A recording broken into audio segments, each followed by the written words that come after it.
관한 성경 말씀을 찾아보면은 교회는 하나님의 교회고 또 진리의 기둥이고 터라는 얘기를 디모데 전서에서 얘기하고 있습니다.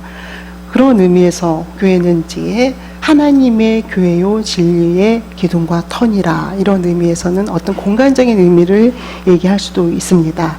그리고 또 다른 교회에 대한 정의를 보면 에베소서 1장에는 또 만물을 그 발 아래 복종하게 하시고 그를 만물 위에 교회의 머리로 주셨으니, 이러한 말씀이 있습니다.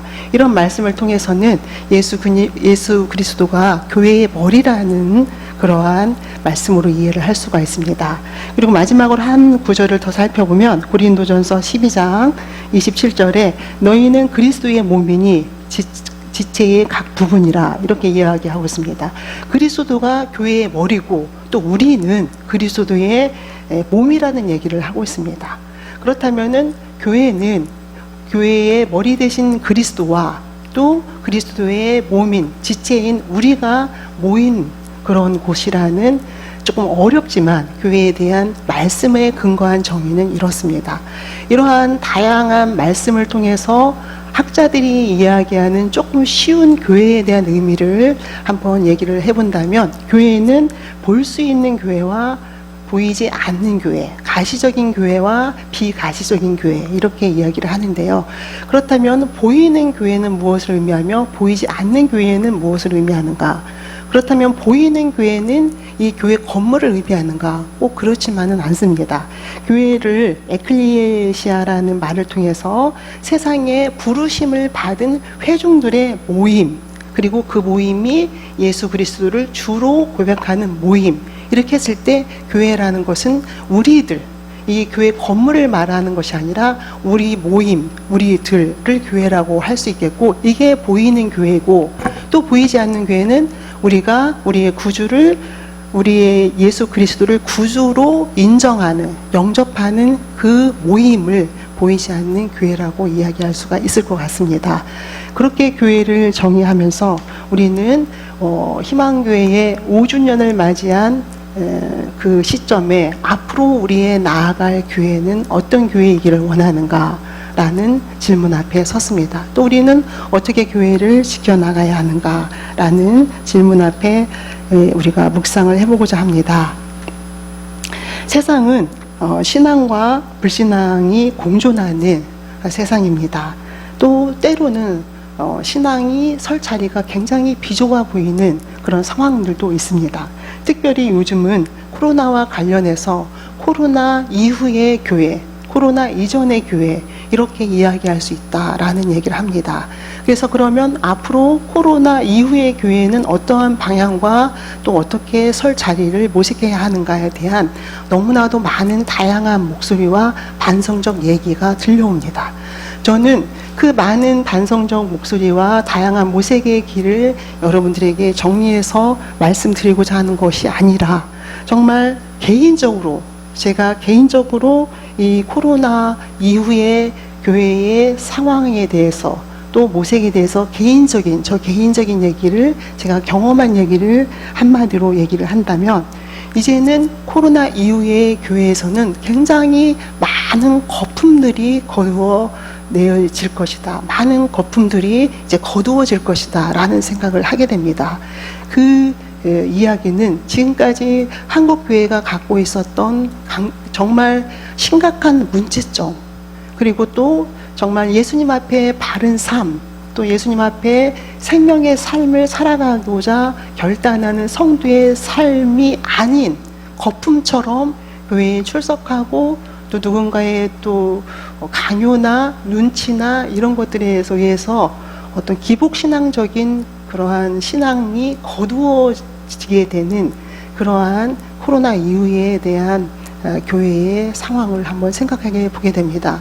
그동안 너무나도 많이 저한테 들려진 이야기들은 교회를 마치 교회에 나가지 않으면 어떤 문제가 발생할까봐, 그리고 교회에 나가야만이 하나님이 나를 보호하실까봐, 또 하나님에 대한 신앙이 부족하다면 어떤 하늘의 신이 나의 삶을 보호해 줄 것이라는 이런 막연한 그런 생각 속에서 교회를 찾는 그런 많은 사람들이 있었다는 것을, 코로나 상황이 되니까 이제 많은 사람들이 그런 것들이 정리되는 그런 상황들을 저는 경험하게 됩니다. 이러한 상황 속에 살아가는 우리에게, 또 이런 상황과 현실 속에 있는 우리 희망교회는 앞으로 어떻게 교회를 지켜나가며 또 어떤 교회로 우리가 만들어 나가야 하는가라는 질문을 해보게 됩니다. 그러한 질문 앞에 선 우리들에게, 또 저에게 늘 요한복음, 함께 읽은 요한복음 6장의 1절에서부터 11절까지의 이야기는 어떤 이야기를 들려줄 수 있을까? 요한복음 6장은 여러분들이 너무나도 잘 알고 있는 오병이어에 관한 그런 기적 이야기입니다. 그 기적 이야기의 첫 번째 이야기의 내용을 여는 그러한 내용을 보면 2절에서 이렇게 이야기하고 있습니다. 2절에 보면 큰 무리가 따르니 이는 병자들에게 행하시는 표적을 보았습니다. 자, 교회라는 곳은 큰 무리가 따르는, 누구를? 예수 그리스도를 따르는 그러한 교회로 우리가 이야기할 수가 있습니다. 교회는 큰 무리가 따르는데 그 큰 무리라는 거는 그 무리의 어떤 다양성을 이야기해 주고 있다는 것을 보게 됩니다. 연령층으로 볼 때는 어린아이에서부터 어른에 이르기까지, 또 어떤 사회 신분으로 볼 때에는 가난한 자에부터 부유한 자까지, 그리고 또 사회적인 그러한 위치로 볼 때에는 높은 명예나 지위가 있는 자들에서부터 지위가 없는 가난한 자들에 이르기까지, 그런 다양한 많은 무리들이 예수님을 따르는, 예수님을 중심으로 모이는 그런 곳이 교회라는 생각을 하게 됩니다. 그런데 그 많은 무리들이 예수님을 따르는 그 목적을 그 다음 부분에서 분명하게 이야기를 해주고 있습니다. 이렇게 이야기를 하고 있습니다. 큰 무리가 따르는데 이는 그 큰 무리가 따르는 이유는 병자들에게 행하시는 표적을 보았습니다. 이렇게 2절에서 이야기하고 있습니다. 병자들에게 행하시는 표적을 보았다는 것은 무엇일까요? 병자들에게 표적을 행한다는 것은 환자들에게 병을 고쳐줬다는 것을 이야기합니다. 정말 고칠 수 없는 병, 그리고 가난해서 병원에 갈 수 없어서 치료를 받지 못하는 병, 그리고 너무나도 오래된 병, 이런 다양한 그런 병자들, 그래서 그 병자들이 그들의 삶이 너무나도 피폐해서 온전한 삶을 살지 못했던 너무나도 많은 사람들을 고쳐주고 새로운 삶으로 회복시켜주는 그런 예수님의 사랑과 놀라운 그런 기적을 경험하고, 또 그것을 지켜본 많은 무리들이 예수님을 따르고 또 그것을 소원하며 모였다는 것을 이 장에서 보여주게 됩니다. 그렇다면은 병을 고침받은 자, 또 병을 고침받기를 소원하는 자, 또 그들을 데리고 온 그들의 가족들과 친지들과 이웃들, 이렇게 다양한 사람들이 중요한 목적을 가지고 하나님 앞에 모이는 곳, 예수 그리스도 앞에 모이는 곳, 그곳이 우리는 교회라는 생각을 하게 됩니다. 그렇습니다. 그렇다면은 이 큰 그림을 통해서 우리가 알 수 있는 것은 무엇일까요?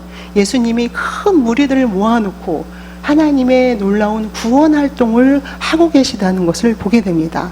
교회라는 것은 많은 무리들이 모여서, 다양한 무리들이 모여서 예수님의 놀라운 구원 활동을 경험하는 곳, 그렇게 놀라운 회복이 이루어지는 곳, 새로운 삶의 길이 열리는 곳, 그런 곳으로, 또 그런 무리들의 어떤 사건으로 우리는 이야기할 수 있을 것 같습니다.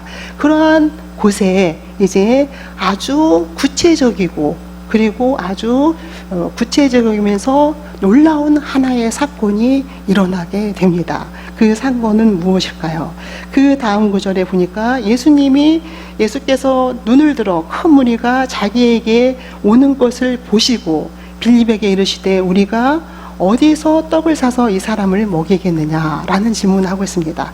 큰 무리들이 당신에게 오는 것을 보시고 빌립에게 묻고 있습니다. 어디서 떡을 사서 이 많은 사람들을 우리가 먹일 수 있겠느냐. 그런데 그 뒷부분에 보니까 이렇게 말씀하심은 친히 어떻게 하실지를 아시고 빌립을 시험하고자 하심이라 이렇게 되어 있습니다. 큰 무리들이 예수님께 오는 것을 보시고 이 큰 무리들에게 떡을 사서 먹이셔야 하는데 이 문제를 예수님께서 친히 당신 스스로 당신 홀로 이 모든 것들을 해결하실 수 있음에도 불구하고 해결하실 수 있음을 아시고 그렇게 당신이 직접 나서서 이 문제를 해결하시는 것이 아니라 이 문제의 해결의 장에 빌립을 초대하고 있습니다. 빌립에게 묻고 있습니다. 이것을 어떻게 해결하면 좋으련? 이렇게 빌립에게 묻고 있는 것을 보게 됩니다. 그렇습니다. 예수님은 당신의 계획에 빌립을 초대하고 있습니다. 빌립을 통해서 또한 다른 말로는 우리를 통해서 이 일을 해결하기를, 이 문제를 풀어나가기를 원한다는 것을 보게 됩니다. 그렇게 당신의 놀라운 사역에 초대된 빌립은 어떤 이야기를 하고 있습니까? 그렇게 묻고 있는 예수님에게 빌립은 어떤 답안지를 내고 있습니까? 빌립은 그렇게 묻는 예수님에게, 그렇게 예수님의 사역에 초대된 빌립은 예수님을 향해서 5,000명을 먹이려고 하면, 이 정도의 사람이면, 이 정도의 군중이면 5,000명을 먹일 정도의 빵이 필요한데, 그러면 그 빵을 사기 위해서는 200데나리온이 필요합니다. 이렇게 이야기를 하고 있습니다. 200데나리온을 우리 돈으로 환산해 보면 1,000만 원어치의 빵은 필요할 것 같습니다. 이렇게 이야기를 하고 있습니다. 나쁘지 않습니다. 굉장히 실질적인 이야기를 하고 있습니다. 그리고 매우 현실적인 대답을 하고 있습니다. 어쩌면 우리 중에 누구라도 대답할 수 있는 대답이라고 볼 수 있을 것 같습니다. 사랑하는 성도 여러분, 여러분들이 이러한 예수님의 사역에 초대받은 빌립과 같은 상황이라면 어떤 대답을 하시겠습니까? 저라도 200데나리온 정도는 필요하겠습니다 라는 이야기를 할 수 있을 것 같습니다. 그런데 그 빌립의 대답에 예수님은 어떻게 반응하고 있었을까요? 우리는 오병이어의 기적에 너무나도 잘 알고 있기 때문에 이 빌립의 대답에서는 아무런 일이 일어나지 않았습니다. 그렇기 때문에 예수님은 그 빌립의 빌립의 답안지가 잘못된 답안지로, 그리고 예수님의 마음을 흡족하게 한 답안지가 아닌 것으로 빌립을 비난하거나 꾸중하거나 빌립에 대해서 실망했다는 얘기가 전혀 나타나지 않고 있습니다. 실망했다면, 그를 비난할 수 있다면 우리가 될 수 있을 것 같죠. 빌립에게 실망했어. 빌립이 어떻게 그런 대답밖에 못해. 이렇게 우리는 얘기할 수 있지만 예수님은 그렇게 빌립에게 반응하지 않고 있다는 것을 보게 됩니다. 그런데 그렇게 빌립이 이야기하고 빌립과의 이야기가 마무리되기도 전에 등장하는 한 인물이 안드레라는 인물입니다. 안드레라는 인물이 또 다른, 빌립과 다른 대안을 들고 오는 것을 우리는 보게 되는데, 9절에서 안드레는 이렇게 이야기하고 있습니다. 여기 한 아이가 있는데 이 아이가 보리떡 5개와 물고기 2마리를 가지고 있습니다. 이렇게 보리떡 5개와 물고기 2마리, 그리고 한 아이를 데려온 안드레의 모습은, 또 그렇다고 예수님 여기 보리떡 5개와 물고기 2마리가 있습니다, 이렇게 당당한 모습이라기보다는 이것이 있긴 한데 과연 이게 얼마나 가치가 있을까요? 라는 약간 비교적 소극적인 그런 모습을 보게 됩니다. 그런 안드레의 모습을 보면서 빌립의 모습과는 조금 차이가 나지만, 그렇다고 여러분들이 안드레의 그 제안에 많은 점수를 주고 싶지는 않을지도 모르겠습니다. 왜냐하면 당당하게 예수님께서 놀라운 일을 행하실 거야 라는 그런 기대감보다는 소극적인, 이게 글쎄 얼마나 도움이 될까요? 이러한 모습을 보게 되면서 우리는 어쩌면 그렇게 안드레에 대해서도 우리는 조금 불편한 마음을 가질 수 있을 것 같습니다. 그러나 예수님의 반응은 어떻습니까? 그렇게 안드레가 가져온 보리떡 5개와 물고기 2마리로 어떻게 놀라운 기적을 행하시고 5,000명을 먹이시는 일이 일어나게 됩니다. 저는 이 5천 명을 먹이신 오병이어의 기적을 통해서 우리 희망교회에 나아갈 방향과 또 우리가 사모하고 그리고자 하는 교회, 공동체, 또 교회 구성원의 그러한 모습을 한번 찾아보려고 합니다.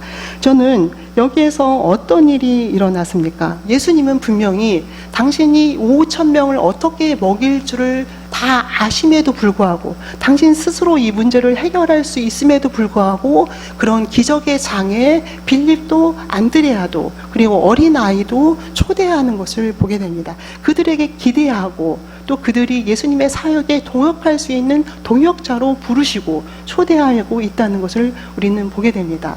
그런데 어쨌든 그 안드레도 어린아이도 그리고 빌립도 예수님도 함께 협력하여 놀라운 5천 명을 먹이는 오병이어의 기적을 일으키시는 것을 보면서 우리는 어떤 이야기를 또 어떤 깊은 성찰을 이 이야기에서 끌어낼 수가 있을까요? 무슨 일이 일어나는 것일까요?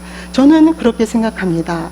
빌립을 통해서 빌립의 그런 제안에 예수님이 아무런 대꾸도 어떤 반응도 어떤 비난도 어떤 섭섭함도 어떤 실망의 모습도 보이지 않은 것은 빌립에 있는 그 자체로 인정한다는 것을 보게 됩니다. 빌립이 200데나리온이 있어야겠습니다. 1,000,000원어치의 빵은 필요합니다. 이런 제안에 그러한 이야기도 할 수 있지. 그런 제안도 필요하지. 그런데 그런 제안 말고 또 다른 제안은 없을까? 라는 예수님의 또 다른 초대, 또 다른 기대를 우리는 읽을 수가 있습니다. 그래서 빌립의 제안에 바로 일하시지 않고 또 다른 누군가가 조금 더 나은 제안, 또 다른 다양성 있는 제안을 기다리시는 예수님을 보게 됩니다. 그렇기 때문에 빌립의 제안에 바로 반응하거나 그를 꾸짖거나 실망했다는 이야기를 건네지 않고 또 안드레의 제안을 기다리는 예수님을 보게 됩니다. 사랑하는 성도 여러분, 교회는 이처럼 다양한 사람들이 모인, 그래서 다양한 목소리를 낼 수 있는, 때로는 우리 볼 때 우리 기준에 미달하는 그러한 의견과 생각을 가진 사람이라 할지라도 비난보다는 또 다른 사람의 이야기를 들어보고 함께 조율할 수 있는 그런 교회의 생각의 다양성을 인정해야 된다는 것을 저는 보게 됩니다. 희망교회가 이렇게 의견의 다양성, 삶의 다양성을 인정하는 그런 여러분들로, 그런 우리들로 구성되어지기를 소망합니다. 그런데 안드레의 모습으로 우리가 잠깐 가보려고 합니다. 안드레가 어떻게, 그렇다면 빌립의 그러한 의견 외, 빌립의 제안에 안드레는 어떻게 그의 의견을 보완하고 또 수정하는가라는 모습을 보게 되는데, 안드레는 전혀 돈과 관련 없는 제안을 하게 됩니다. 여기 한 아이가 있어.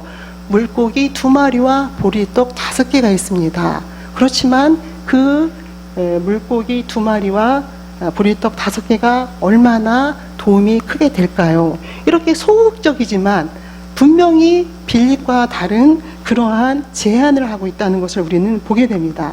사랑하는 성도 여러분, 여러분들은 성경에서 또 우리가 교회 안에서 그 어린이 주일만 되면 단골처럼 등장하는 설교의 본문이 있습니다. 그 본문을 여러분들이 어느 책에 몇 장 몇 절이라는 것을 기억하지는 못하더라도 어린아이가 내게 오는 것을 금하지 말라. 이 문장은 기억하실 수 있을 것입니다. 이렇게 예수님께서 어린아이가 내게 오는 것을 금하지 말라는 말씀은 사복음서에서, 공간복음서에서 나타납니다. 요한복음에서는 제가 못 찾아봤는데, 그렇다면은 어린아이가 내게 오는 것을 금하지 말라는 이 말씀은 어떤 삶의 자리에서 일어났을까요?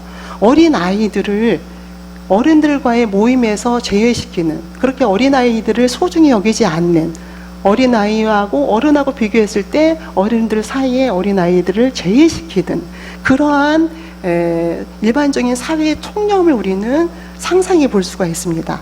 그렇기 때문에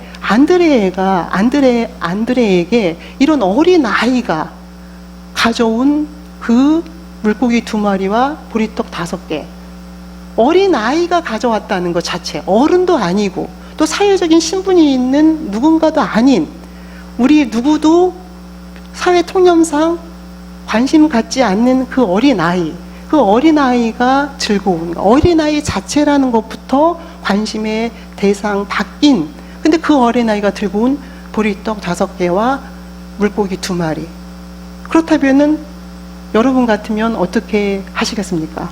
거기 물고기 2마리, 옵사리온이라는 그런 얘기를 하잖아요. 물고기가 바다에서 이렇게 잡아와서 좋은 고기 상품이 되는 것은 팔고, 또 조금 덜 상품이 되는 것은 갖다 먹고, 나머지 상품 가치가 없는 것은 버리기도 했던 그런 물고기를 옵사리온이라고 한답니다. 근데 이 어린 아이가 갖고 온 게 보리떡 5개와 이 물고기를 나타내는 옵사리온 물고기 2마리였어요.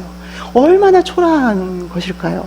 좀 어린 아이라는 그 자체가 벌써 사회적인 관심 밖의 아이들이고, 근데 그 아이가 갖고 온 보잘것없는 보리떡 5개와 물고기 2마리라고 한다는 것은 그게 우리 관심 밖에, 또 관심 밖의 물건인데, 그럼에도 불구하고 이 안드레는 그 어린아이에게 관심을 가졌고, 더군다나 그 어린아이가 갖고 있는 보잘것없는 물고기 2마리와 보리떡 5개에 관심을 가졌다는 것을 보게 됩니다. 사랑하는 성도 여러분, 여러분들이 안드레의 입장이라면 그 어린아이, 또 그 어린아이가 가지고 있는 보잘것없는 그 물고기 2마리와 보리떡 5개에 눈을 돌릴 수 있었을까요? 안드레는 그것을 해냈다는 것을 보게 됩니다. 안드레는 그렇게 어린아이와 그가 갖고 있는 것에 관심을 가지고 그것을 바로 예수님 앞에 가져오게 되는, 그래서 예수님이 비로소 그걸 통해서 놀라운 5,000명을 먹이시는 오병이어의 기적을 행하신다는 것을 보게 됩니다. 사랑하는 성도 여러분, 저는 우리 교회가 이런 교회이기를 원합니다.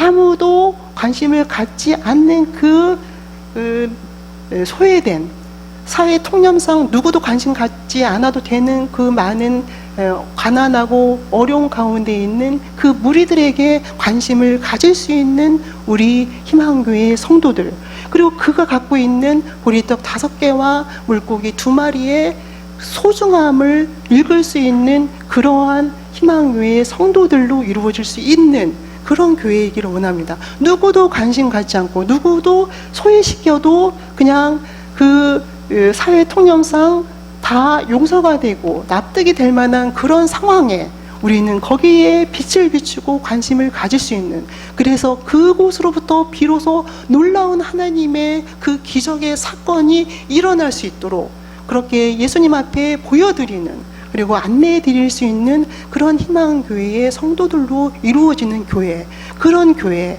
그렇게 살아계신 예수 그리스도의 놀라운 생명력이 꿈틀거리고 또 일어나는 그런 교회가 되기를 원합니다. 11절에서는 예수님께서 가져온 그 보리떡 5개를 가지고 떡을 가져 축사하신 후에 앉은 자들에게 나누어 주시고, 또 물고기도 그렇게 그들의 원대로 주시니라, 이렇게 이야기하고 있습니다. 예수님께서는 안드레를 통해서, 어린아이를 통해서 가져온 보리떡 5개와 물고기 2마리, 그 초라한 옵사리온 2마리를 축사하시고 그들에게 나누어 주셨다는 얘기를 하고 있습니다. 저는 이 문장에서, 이 말씀에서 예수님께서 과연 그 어린아이가 가져온 초라한 보리떡 5개와 물고기 2마리만 축사하셨을까? 과연 그 물고기 2마리와 보리떡 5개만 축사하셨을까? 저는 그렇게 생각하지 않았습니다. 이는 분명히 예수님의 축사하심은, 축복하심은 그렇게 어린아이를 예수님 앞으로 데려온 그 안드레의 마음, 그 안드레의 삶, 그 안드레의 생각, 그것을 바로 또 축복하셨다는 생각을 하게 됩니다. 사랑하는 성도 여러분, 그렇게 예수님은 안드레를, 필립을, 그리고 어린아이를 통해서 놀라운 5,000명을 먹이시는 그러한 기적을 행하는 것을 보게 됩니다. 이것을 보면서 바로 우리 희망교회는 이와 같은 필립과 또 안드레와 어린아이 모두를 인정할 수 있는, 그리고 합력해서 선을 이루어 예수 그리스도께서 놀라운 오병이어의 기적을 이루시는 그러한 삶의 현장, 그것이 우리 희망교회가 또 우리 성도들의 모임이 바로 희망교회가 되기를 원합니다. 사랑하는 성도 여러분들의 모든 것들을 예수님 앞에 다 가져오는, 뭐 부족하고 연약하고 또 나약하지만 서로가 서로를 수정하고 보완하고 보충해서 그래서 선을 이루어 나갈 수 있는, 그리고 우리의 삶에 날마다 오병이어의 기적이 넘쳐나는 우리 희망교회가 놀라운 그런 일들이 일어나는 현장이 되기를 그렇게 소망합니다. 기도하시겠습니다.